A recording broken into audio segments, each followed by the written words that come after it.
Let's go ahead and install a new hood latch for this 3-liter Duramax. See, this one's kind of plastic and flimsy.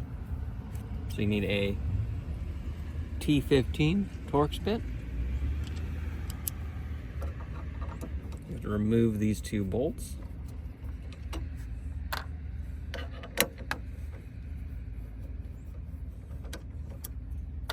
And the hood latch slides right off.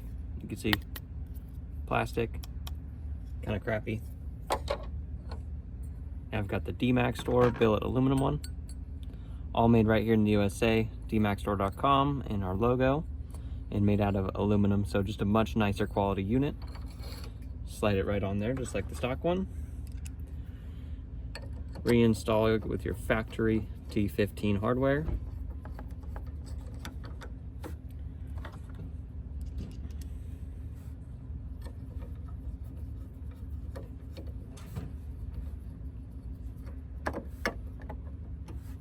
And there you go.